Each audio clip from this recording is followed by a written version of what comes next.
Okay, it is 7:04 p.m. Central Standard Time. Today is Monday, December the 13th. December the 13th. And what does that mean? That means that welcome to week six of the last class, last lecture for our course. As you'll know, or should know by now, I mention it every week that the class actually ends on the 17th, which is 4 days from now. And after 11:59 p.m. Central Standard Time on the 17th, I can't accept any assignments that people submit to me unless they've gone through a certain process, which I won't mention, but you should be aware of what that process is. I don't think there's anybody in this class, though, who would be needing to do that. And so final grades will be completed for the entire course by Monday night of next week, a week from today, at 11:59 p.m. So I have an 11:59 p.m. deadline next Monday, but I've been keeping pretty close to the vest. So you got all your grades from weeks 1 to 4, and I'm working on weeks 5 a little bit at a time. And there's only 9 people in this class, so you guys should get your grades pretty fast. Okay, so let's go ahead and get started. Share my screen.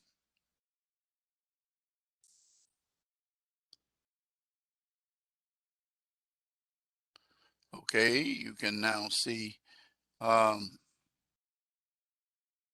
have the messages. Let's take a look at the course calendar for the final time.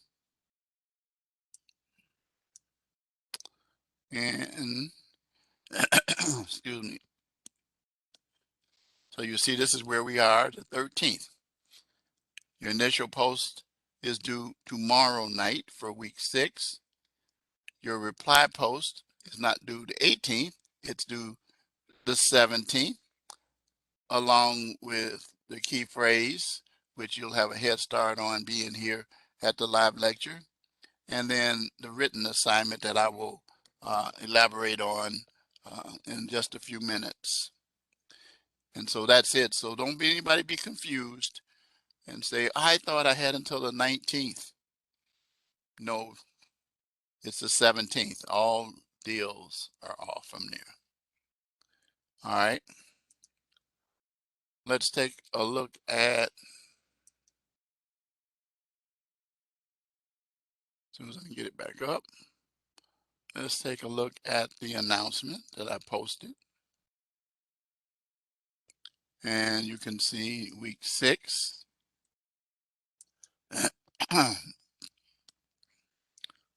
Move that down there. So 6th week, we're going to deal with the 8th Amendment and the government and government authority.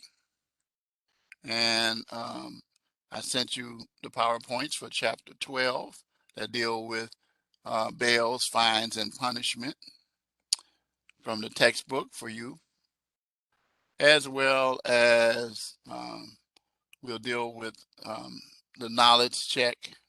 We'll deal with cruel and unusual punishment, period, and bail and its limitations.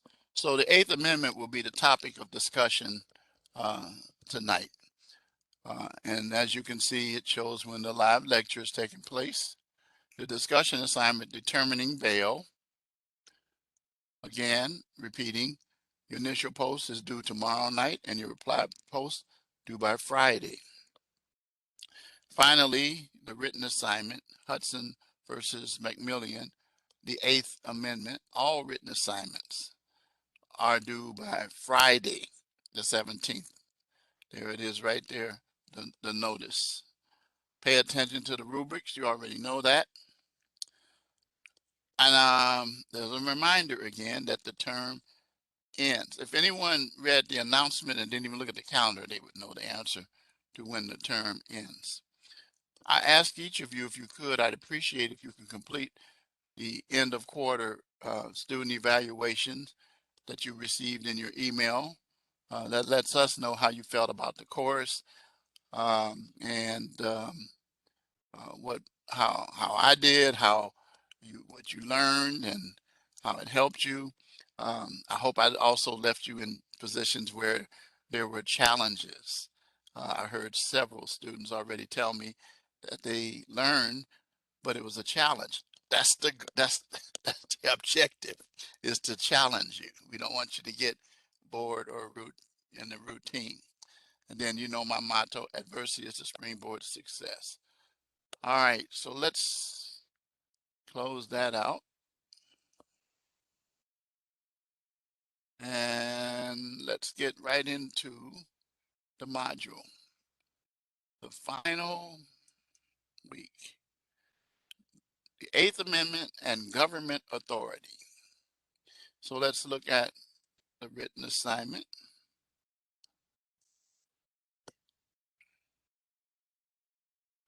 So here we go. You're going to examine a landmark case that examined Eighth Amendment. And it's given to you. You don't have to wonder what it is. You'll approach this assignment like a research paper and not a court brief. So I don't want you to brief the case, but like a research paper.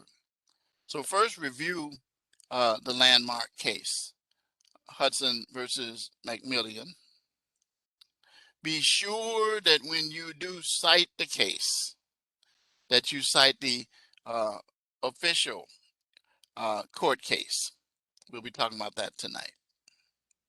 I always say that. And it also requires in your written assignments that you see in this course, your written assignments, a lot of people messed up because they didn't cite cases when, and clearly in the rubric, as well as in the instructions for previous weeks, it says specifically to cite your cases, provide cases or case law to support it. Excuse me.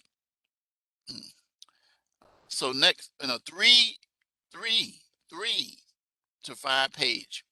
Now, I don't care if you go longer than 5, but please make sure you at least satisfy the 3, double space APA formatted.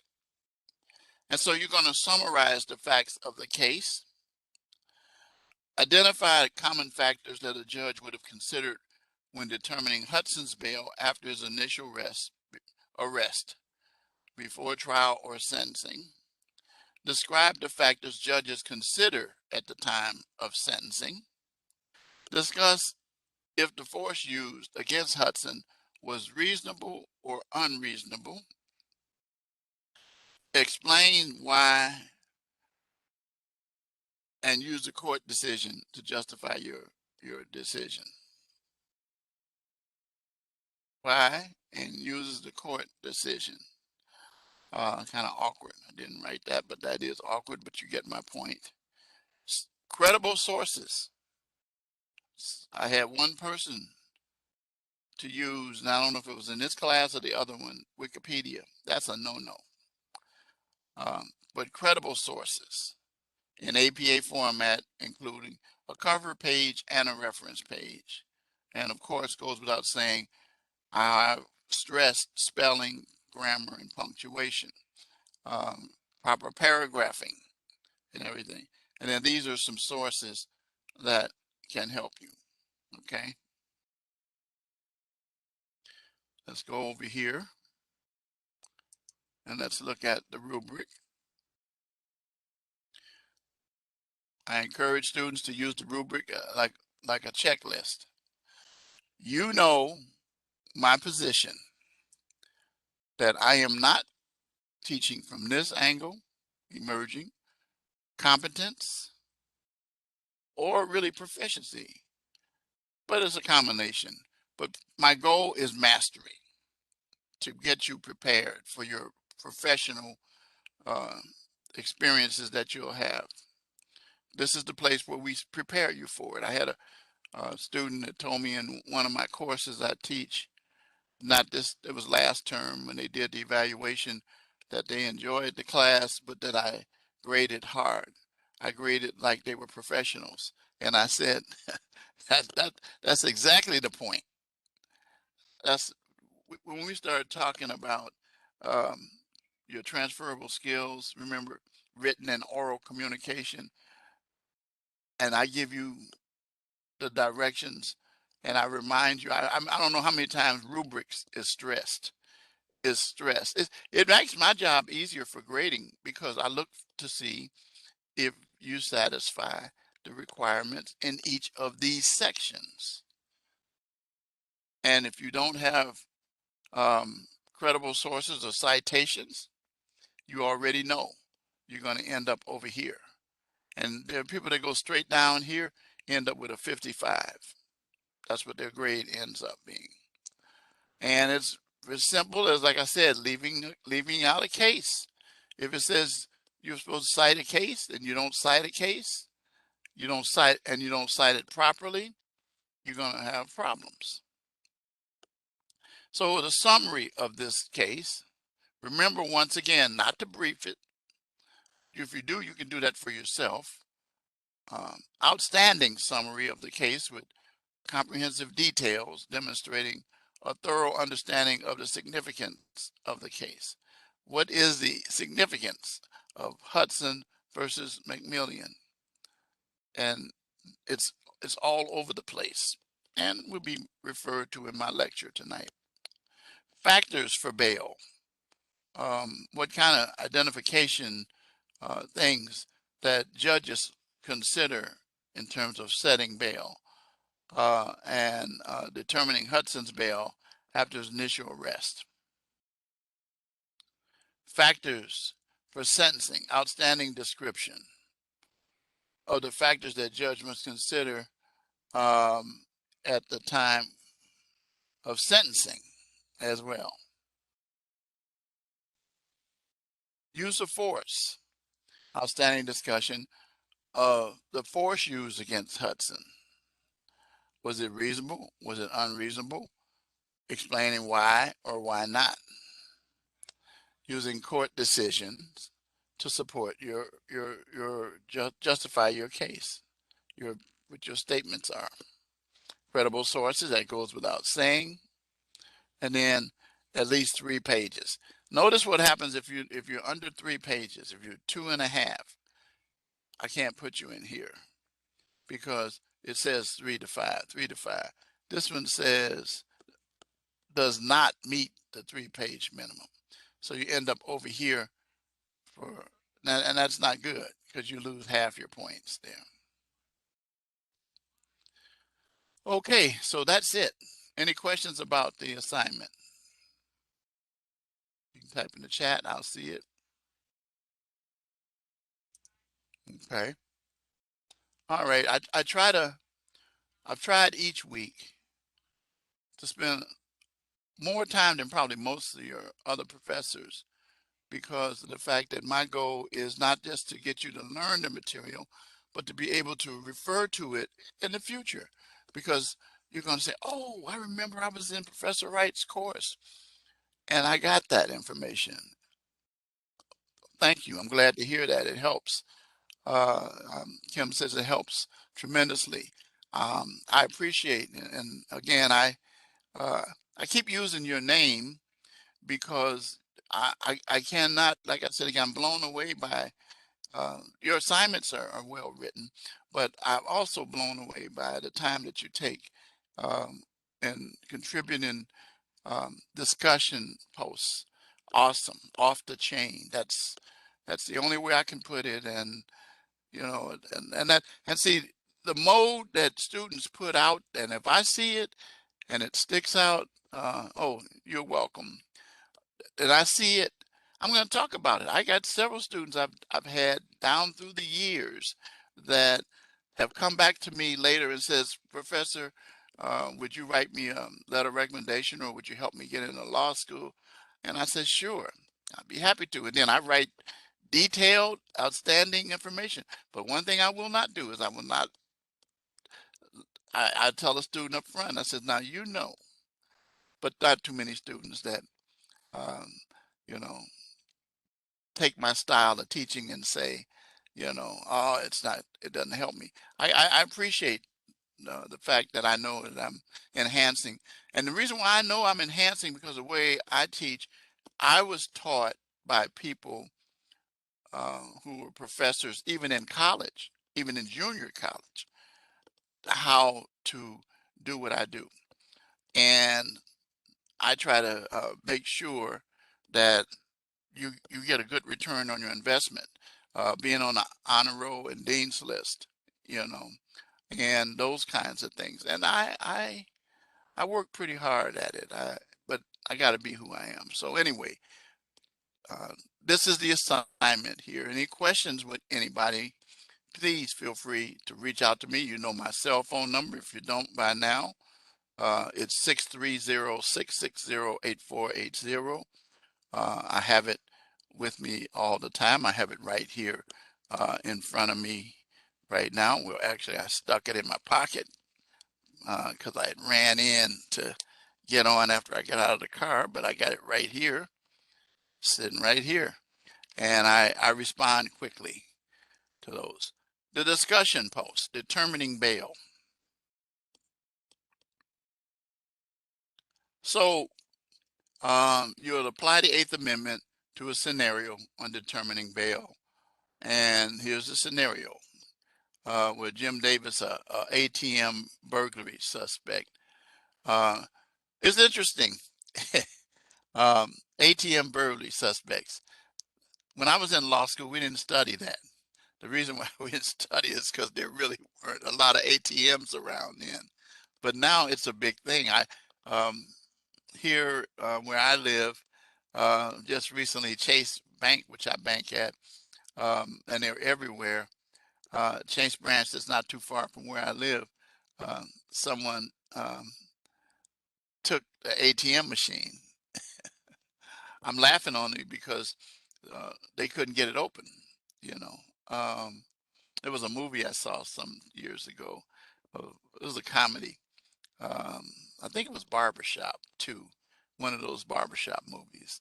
But anyway, that was what somebody tried to do. Uh, dumb criminal, dumb criminal. So anyway, says Jim was a burglary suspect, arrested, jailed, and charged with 3 counts of burglary and possession of stolen property. And he has 3 prior convictions for burglary. And most recently spent 3 years in prison for a previous conviction. He's unemployed. He confessed to the burglaries and said he spent most of the money on alcohol and 300 for heroin. I can tell you this. I knew already that Jim was probably a person who was an addict. As I mentioned several times, I teach drugs and crime. Right now, this term I've been teaching it. And I always say that individuals commit crimes to support their drug habits. These are not bad people. These are people who are they're not in control of their lives.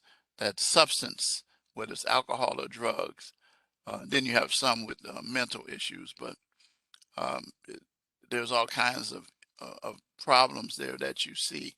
And the course is called Drugs and Crime because drugs contribute to it. But anyway, I'm not going to stay on that. But that's always one of the things that jump out at me. So in your initial post, consider whether determining bail, when determining bail, and use the Bail Reform Act as your guide. And what that information might be needed to make a bail decision. I'll talk about some of that tonight. Apply the standards of the Bail Reform Act to Jim's background, and then what would be your decision related to bail for Jim? As you already know, Jim uh, is a person that will continue to commit burglaries if he's probably out on bail. Jim reminds me of an individual that I represented as a lawyer, and I'll never forget him because I also knew his family very well. But he was hooked on heroin, I believe, as well.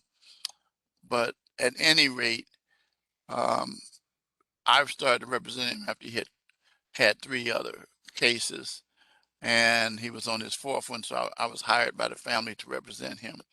And one of the first things I said, and I generally didn't say this, was don't uh, get bail for him, because if you get bail for him, he's going to, unless you can keep 24/7 watch on him, chain him to a bed, something, he's going to get out, and he's going to hurt himself or hurt somebody committing burglaries. Not because he likes burglaries, but because he can get items that he could utilize to support his habit, his drug habit.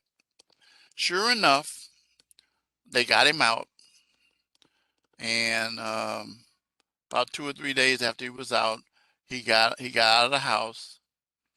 He crossed over the expressway or tollway, or super highway, and he went over on the other side of town to commit his burglary. Well, the police pursued him in a chase after he was, discovered at the scene where he was committing a burglary. And he started running, and he ran, and he jumped over the fence and began to cross the highway again. And he was hit by several vehicles, including a big truck, and he was killed.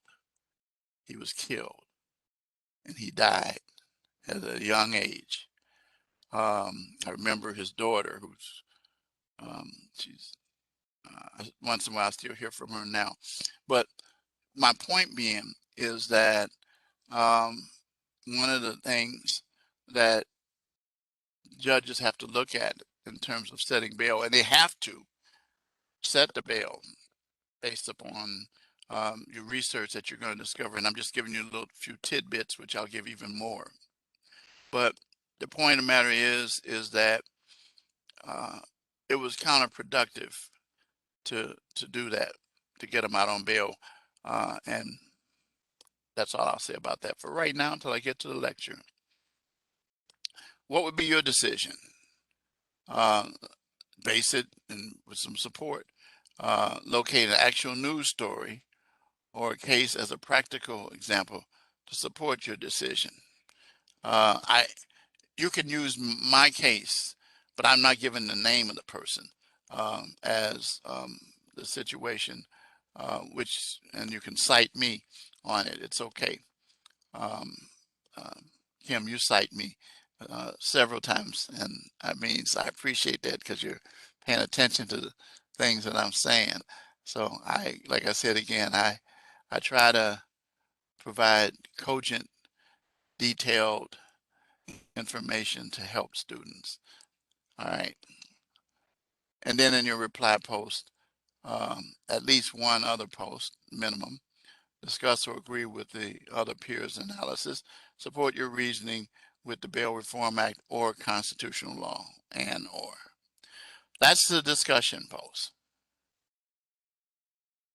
And then you submit your live classroom submission, which is due Sunday. You can do that tonight if you are hearing it.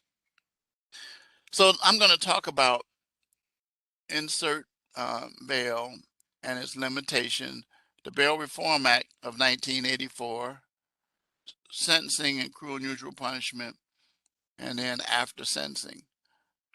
And then this is something for you to deal with an activity at the end, these two things here. Okay, so let's get into, for the next half an hour or so, bail. The 8th Amendment of the Constitution addresses bail and punishment, as it says. It says, excessive bail shall not be required, nor excessive fines imposed or cruel and unusual punishment. Now, Let's talk about bail. Is bail guaranteed to you by the Constitution? Is it? Do you think?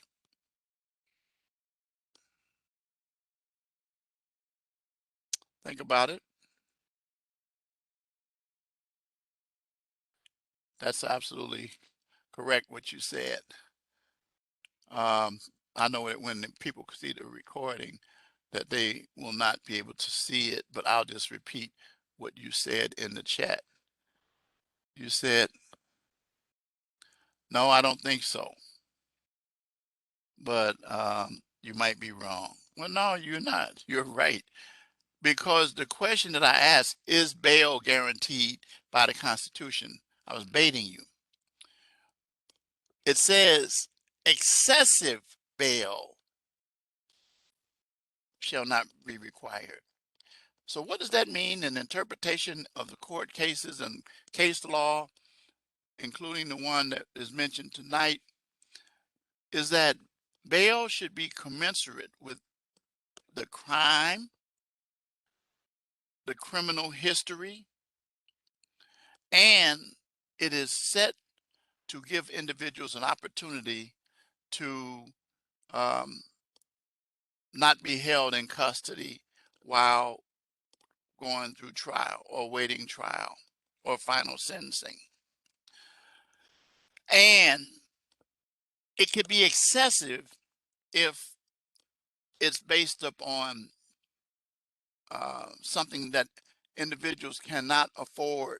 But you got to remember, once again, it's also going to be, you're going to consider the history of that individual. Do they have um, do they have a record? Have they been exposed to the system before? Are they a repeat offender? Are they previously convicted of a crime or something along those lines? So the Constitution absolutely guarantees excessive bail. Bail does not have to be given. There are times when bail is denied in capital cases, which where people murder cases, and some of those, then because of the seriousness of the offense, bail may not be um, granted. However, I have had clients who've had murder cases and bail was granted. However, it was a lot of money. And somebody might say, whoa, that was excessive. Well, no, because you got to consider excessive being not just the amount of time, I mean, not just the amount of money, it means also that that individual probably has a propensity even to do one of two things: commit other crimes, or a very important one, not show up in court. Not show up in court. Those are the kinds of things. So let me use an example of a case that just completed that's pretty high profile um, um, in my area. In my area, individuals, the individual by the name of Jussie Smollett, the former star of Empire, was out on bail while his trial. Well, he was just recently convicted of 5 of 6 counts of felony disorderly conduct, which could sentence him to jail for up to 3 years. And the point of the matter is that when he was found guilty, his bail still stayed in place because he's not likely to flee. And then the other thing is that the offenses are not violent offenses, they're non-violent offenses, and things of that nature. You will generally find that non-violent offenses have little or no bail. Sometimes those kind of situations occur where individuals receive what we call I bond. The letter I is used, and it's for recognizance. You might also hear it referred to as a recognizance. And what that does is it recognizes that that individual either did not commit a very serious offense, a nonviolent offense, or either were put in the position where they might attach conditions like attending drug treatment program or something along those lines. But the point of the matter is that the two main reasons for bail is to allow a person to get out of jail. Because I've said this before, and as a lawyer, criminal lawyer, it's easier for me to get a client uh, to help me in terms of dealing with this case or her case if they're out of custody as opposed to being in custody. Because I could go see them 24/7 when they're out, but I can't go see them 24/7 when they're in jail or in the lockup. And it limits the ability for them to help in terms of being able to um, prepare a defense as well. And then the other reason is, again, as I said, um, appearance of individuals. Bail is usually, it could be cash, it could be property. But let's say if you see $100,000 bail set, property in the amount of 10% of that $100,000 or $10,000 would have to be posted for that individual. Some jurisdictions have done away with, quote, cash bail and have other forms of bail. So this is just like uh, something that you need to just understand that it's for awaiting trial, and in instances where a person is found guilty, if they are not a flight risk or if the crime is not considered as a violent offense, they might be out. On the other hand, let's take the Arbery case, Ahmaud Arbery, the case down in Georgia, where those three guys were found guilty of murder of Ahmaud, I can't say his name, of Ahmaud Arbery, a mouthful. Well, in that instance, if you paid attention, those individuals were in custody and they weren't granted bail. My recollection is that they weren't.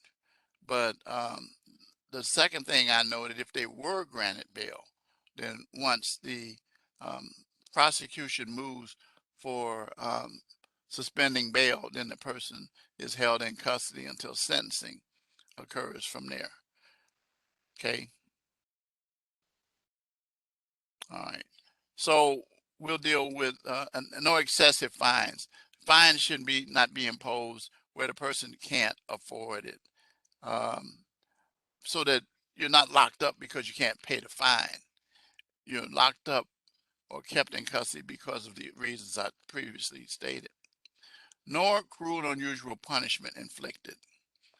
Cruel and unusual punishment means that you should be treated in a humane fashion. So here's a question I ask you.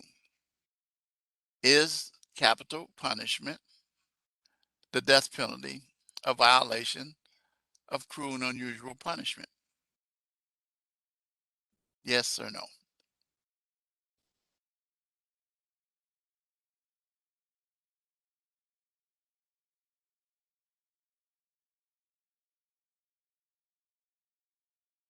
It is not. At one time it was. Furman versus Georgia. And you should be aware that what has happened is that there are states that still have capital punishment. My state, Illinois, does not. Matter of fact, it was just done away with in 2000, I believe, 2013 or 14, somewhere around that period. The governor, Pat Quinn, who was a person I mentored, I actually mentored the governor. when I was in law school at Northwestern, Pat was in the class of 1980, and I was in the class of 78, and I was a senior law student, and he was just coming in, and he was assigned to my group. So Pat and I became friends, and Pat became governor after Rod Blagojevich was convicted of committing crimes, and he was, of course, sentenced, and now he was just recently, this past year, um, released. But um, what I'm saying is that that's how we don't have the death penalty. It was one simple line: the death penalty is no longer in existence. The previous governor, even before him, was a guy named George Ryan. This was before Blagojevich, and he got in trouble because he was the Secretary of State at one point. But what he did was he didn't do away with the death penalty, but what he moved all individuals who were on death row away from death row and commuted their sentences to life imprisonment. The reason why is because, as you are familiar with wrongful conviction projects throughout this country, and I have a friend who is a lawyer now and was the victim of a wrongful conviction project, but he became a lawyer. Uh, and uh, but the point of the matter is that um, you could end up finding yourself on death row, and you may not have done anything at all, or taking you off of death row. As if you remember recently, using a most recent case, and I can't remember the name of the young man, but I believe it happened in Oklahoma this past month, of a young man who was due for execution, and the, the parole and pardon board had commuted his sentence to life um, imprisonment with the possibility of parole. Well, the governor had the final word, and hours before his execution a few weeks ago, and it was news all over, that he was placed on um, with a life sentence without the possibility of parole. It didn't matter, because now you can take an individual, and if you discover later that they didn't commit, yes, thank you, Julius Jones, thank you, yeah, that's who it was. And he, if and there are many people who took interest in him, including Kim Kardashian, several other entertainers and athletes, and encouraged the governor to um, not execute him. But here's the point: if a person is executed and you find out they didn't do it, what are you going to do? You can't raise them from the dead; they're gone. So the point of the matter is that there's a lot of holes with the death penalty. I'm against the death penalty, even though if you listen to my story, I would probably be one be in favor of the death penalty. No, the man who killed my parents, I didn't want him, and I found out later why not. But I didn't want him to be executed. Uh, he they didn't anyway. He only served 3.5 years, and that's what, of course, you look at my story, you'll learn that or listen to it. But the point of the matter is that I saw that individual, and he suffered more while he was alive. So, but there are some states that um, kind of jump out at you with the death penalty, like Wisconsin. Wisconsin uh, doesn't have a death penalty either. And the infamous Jeffrey Dahmer, you know about him. Um, they did a movie about him. He was sentenced to life, but you know what happened? He was gang attacked and killed while he was in prison, awaiting um, appeal and all those other steps, which wasn't going to happen. Anyway, so I'm kind of giving you some things for you to think about in terms of this. You can see the material in here as well. Um, it it has but it says excessive bail, and dealing with cases like Stack versus Boyle, going back to 51. It explains um, excessive bail. And I'm not going to go into the details of it, but you can take a look at it. But the court, in this case, I will mention these points, with the defendant decided that proper methods had to be used to set bail. And some of the methods are, and you can find them in the Bail Reform Act of '84, which comes in a moment here. Arbitrarily setting bail is not acceptable. It must have some reasonable ties to the individual's criminal record or lack of criminal record and the offense. So it must be based upon standards relative to the purpose of assuring the defendant's presence, as I said earlier, as well as future proceedings. Um, Standards used to set bail are done at a hearing, and there is a bail hearing. I've um, represented individuals many times. That's one of the first processes that we deal with even before arraignment, to get that person out within 48 hours of the time that they're arrested. So the Bail Reform Act of '84 was written to elaborate on what happened in Stack versus Boyle, uh, to make sure that we don't have excessive bail. And as I said, there's signature bonds. That's the I bond, or recognizance bonds, as I referred to a little earlier in this lecture. And you can take a look at, and I said the cash amount is generally 10% of what it is. But if you take a look at this and you download this file, which I will do, and let's open it. This is a sample bond in the federal court, and it tells you what kind of bond this is, and it gives the forfeiture of the bond, the declarations, and then it's signed and so forth. But this is just a sample of it, but you understand how it works in terms of it. Just the last time I'm saying this, bail cannot be excessive. It must fit the crime and consider the factors as I previously have discussed with you. All right, there's the citation for the Stack case right there. That's the full one. So if you're going to cite it, you might want to take a look at United States versus Solano. There's a good one as well. Okay. And then the Bail Reform Act of '84, which, if you ask the question, what year was the Bail Reform Act of '84? Did it take effect?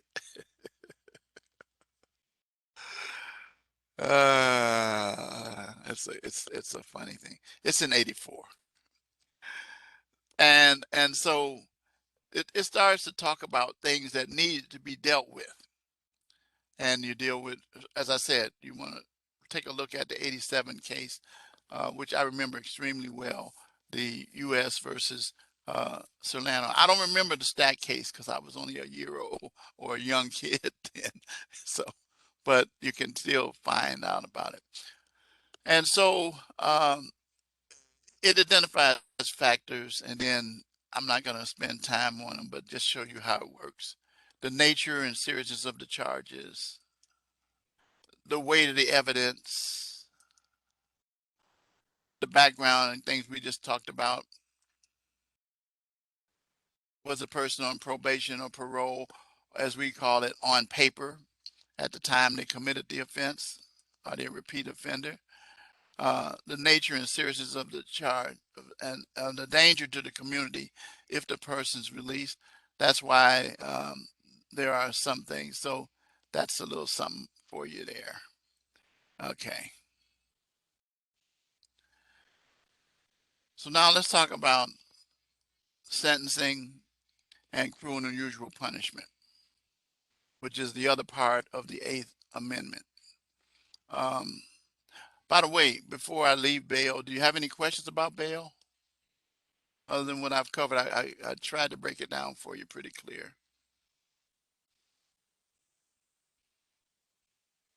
Let me see. I think the answer is no, but let me open that up again. That's an excellent question too.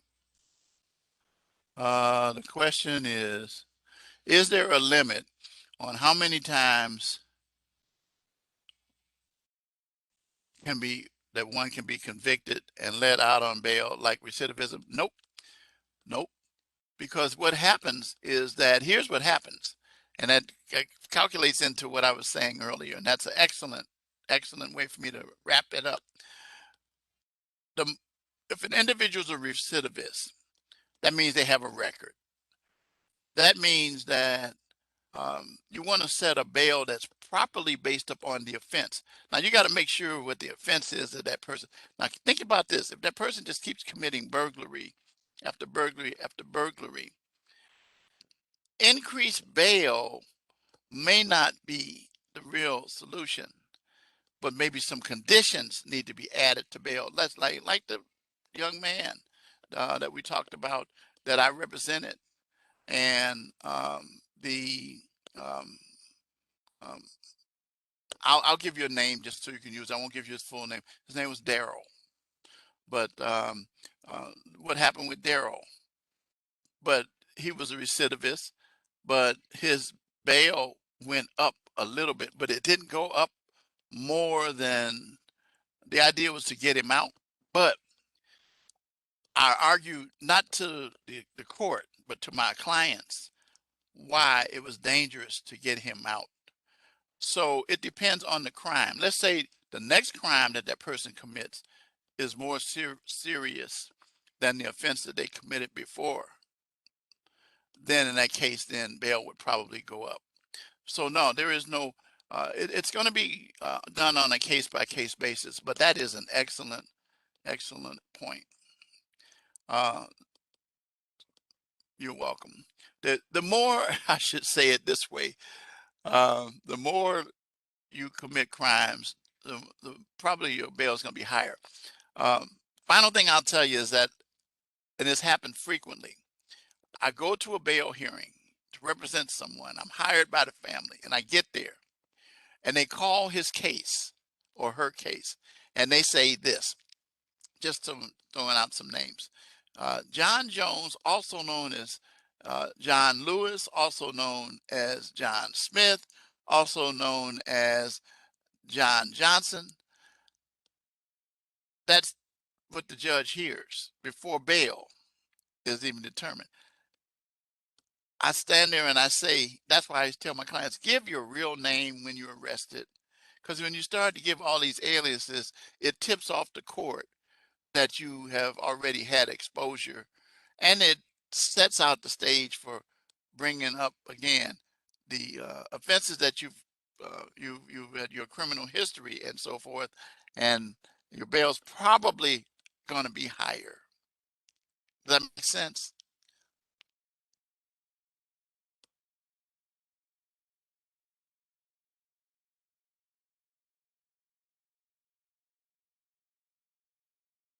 Yeah, that person would get a higher sentence because they have been recidivists. Okay.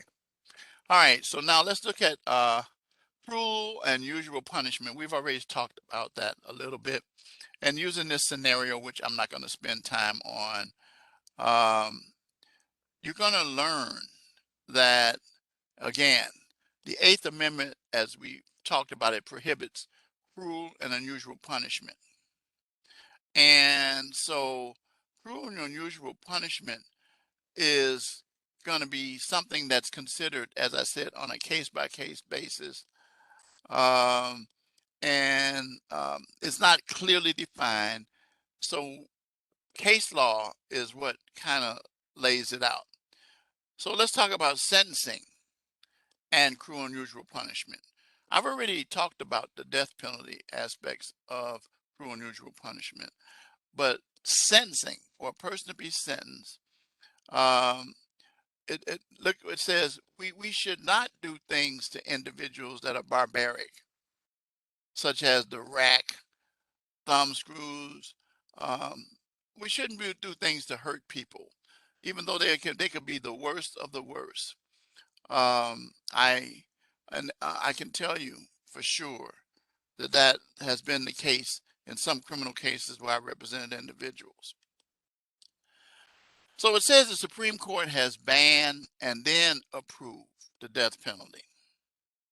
In Furman versus Georgia, which I referred to, um, there was three cases involving murder and rape, and it was brought to the attention that the death penalty disproportionately harmed minorities and the poor, and deemed to be cruel and unusual punishment. Okay, now two justices concluded the death penalty was cruel and unusual punishment.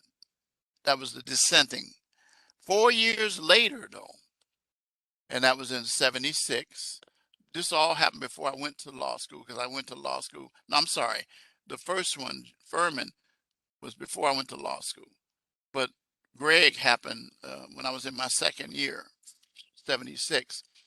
Concluded the death penalty was not cruel and unusual punishment, and says the potential effect to a means of deterrence and retribution, which I vehemently, and it's already been proven that that's not true.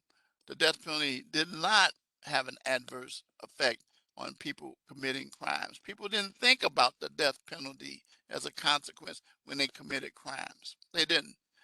The only person who would be deterred in a death penalty case is the person who was executed. And so what Greg did was overturn Furman versus Georgia, because Georgia had made changes in their capital sentencing standards, which effectively reduced the potential for discriminatory application.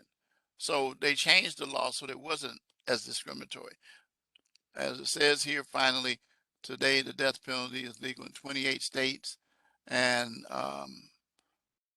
unlawful in 22. And then we don't execute juveniles. I'm going to move on then.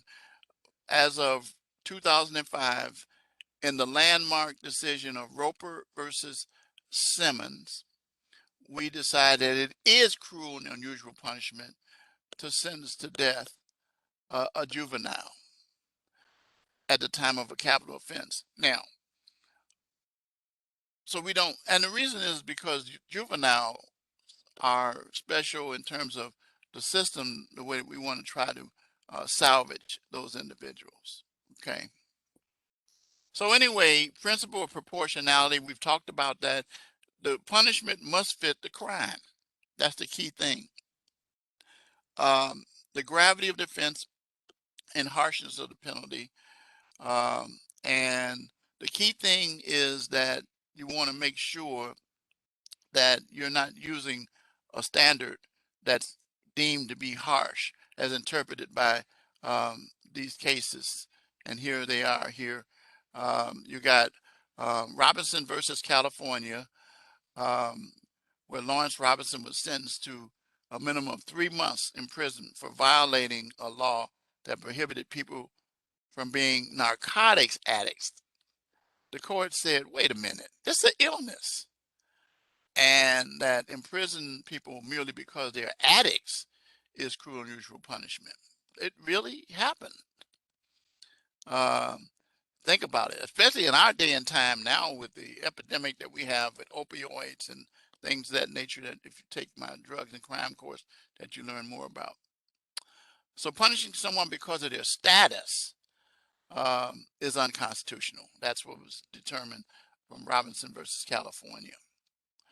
In Locklear versus Andrade, a 2003 case, the Supreme Court examined California's habitual offender law, or three strikes law, which means you committed three crimes and it resulted in 25 years to life for stealing, yes, $150 worth of videotapes. The court said, no, you can't do that. And because that's a disproportionate amount of sentence for what it did. Let me tell you something, guys. People have been sentenced 3 years for stealing a loaf of bread. I mean, I'm serious, which is kind of ridiculous.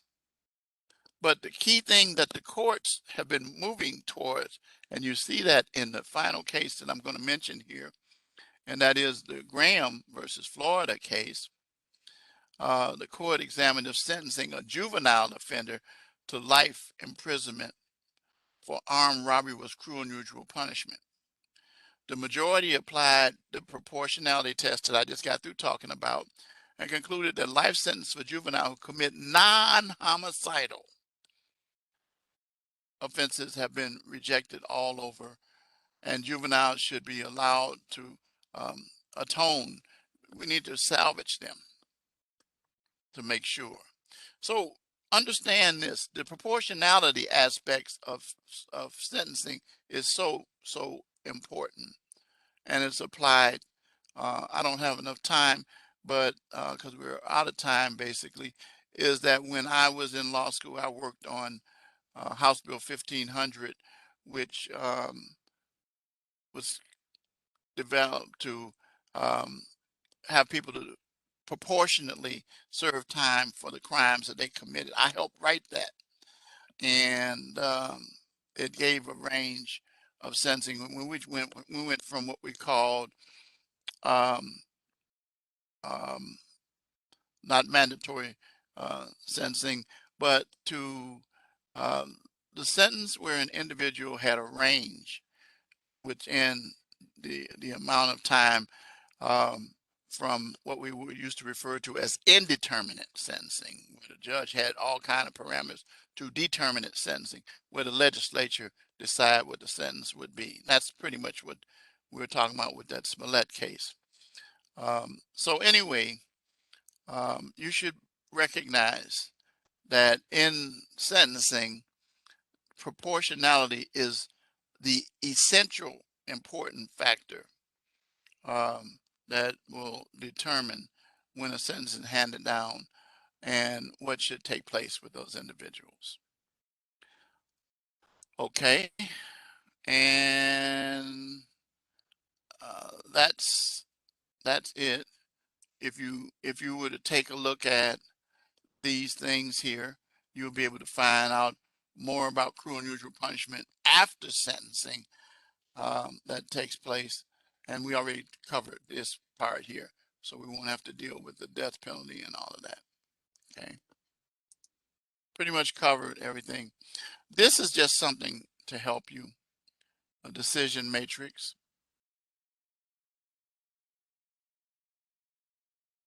And it explains the decision-making process, and it gives you a chart that deals with the resistance, situational circumstances, justification, officer's response. And these are the decision-making choices that go into determining the appropriate sentence that an individual might receive. And then finally, you can look at this yourself, but I'd like to close out with this. The knowledge check. Which amendment prohibits cruel and unusual punishment?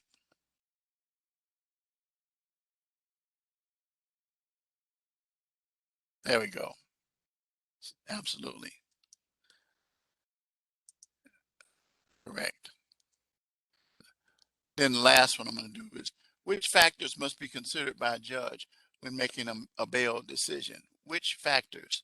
The weight of the evidence and veracity of witnesses, nature and seriousness of the charges, defendant's background and risk to the community, the nature and seriousness of the charges, and the time or date of the offense, nature and seriousness of the charges, and the victim's background. You got it. Yeah, because let me show you what's wrong with this one. The nature and seriousness of the charges at the time of the offense. This is just one of them. The nature and seriousness of the charges and the victim's background. That fits. But if you pick this one, you got it, because it'll explain it very simply. Bail decisions do not typically involve consideration for their background. They try uh, not to use the victim's background. I told you earlier that they did. Well, let me put it like this. It's not stated on the record, but in the analysis of the mind of the trier of fact that has to set bail, their background is definitely considered. I can tell you that already without hesitation. The veracity of the witnesses definitely, or at the time of the date of offense, okay, as well. So you don't consider the time or date of the offense and those kind of things. So anyway, that is it for me. Any questions?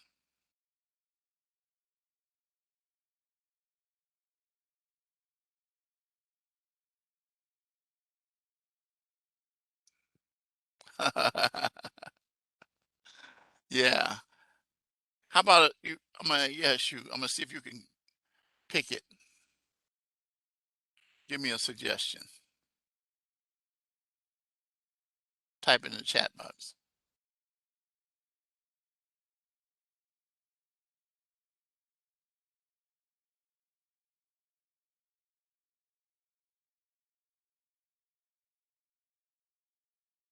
Give me a suggestion.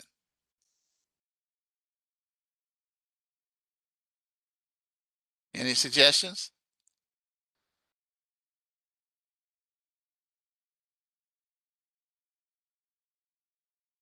Yeah, but I'm not gonna use any of those. Those are long.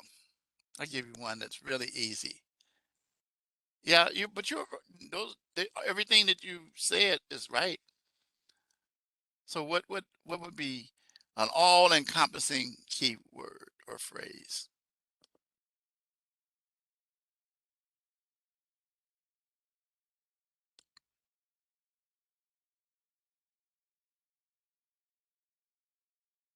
How about the amendment?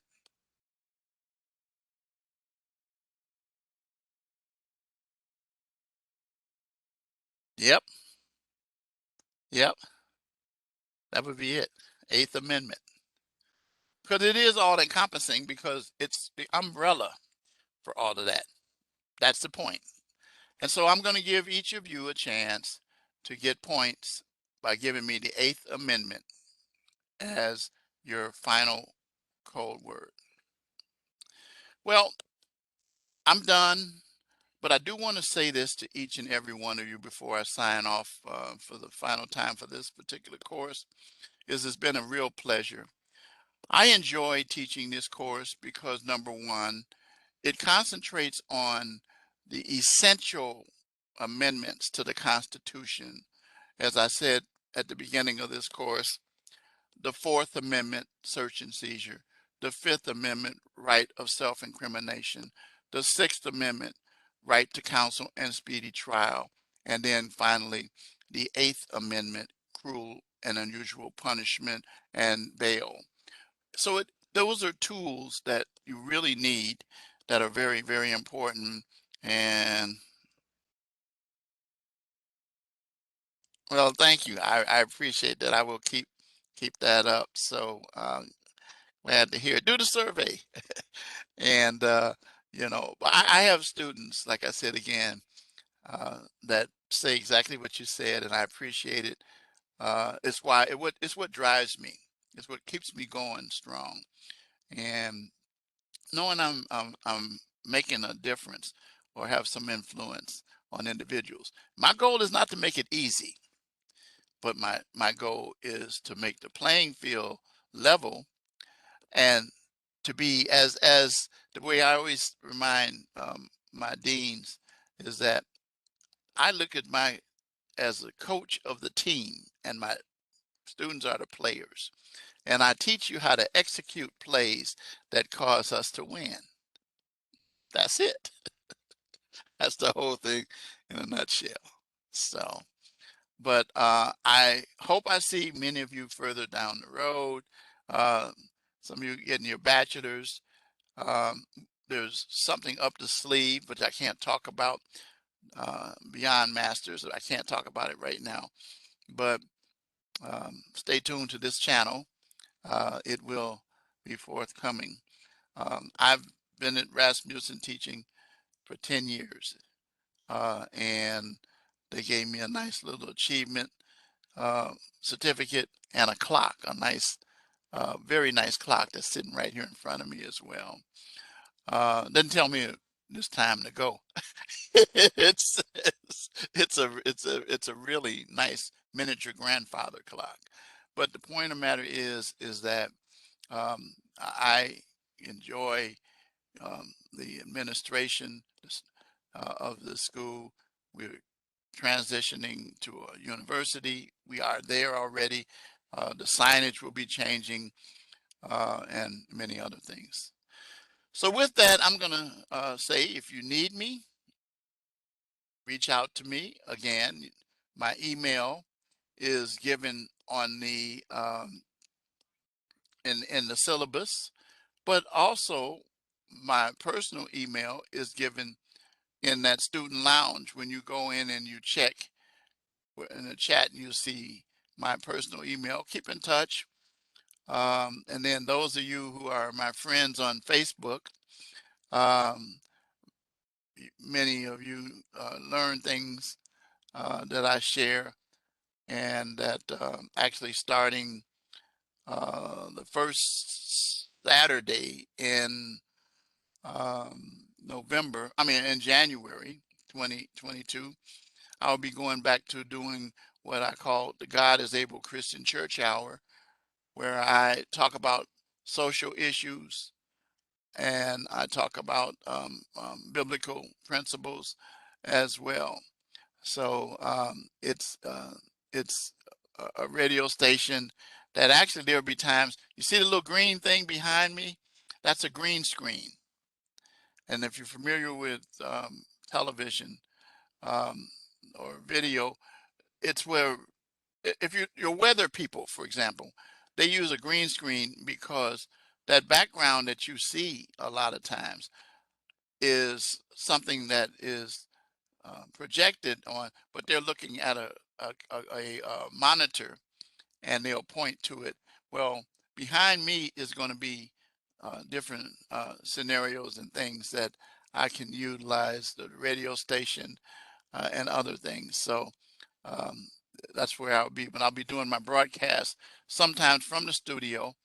But you know, WVTC Radio is the name of it. Winning Victory Through Christ Radio is what it's called, and I'll be on every Saturday from 5 to 6 o'clock starting. I've done it before, but I took off time during COVID, but now they've made it possible for us to do it from home.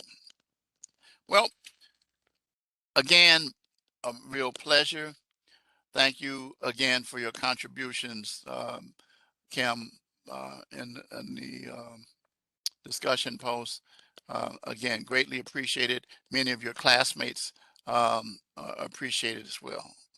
No problem. And I hope I see you in some other classes down the road that I'll be teaching. And again, feel free to reach out to me with any questions that you even still have about this as well. So I'm going to sign off, say good night, stay safe, take care of your health, uh, take care of your mental state, uh, and just continue. Remember what I said, finish strong, and that's how we want to. Good night to you, and Merry Christmas to you and your family, and may 2022 be prosperous. Good night.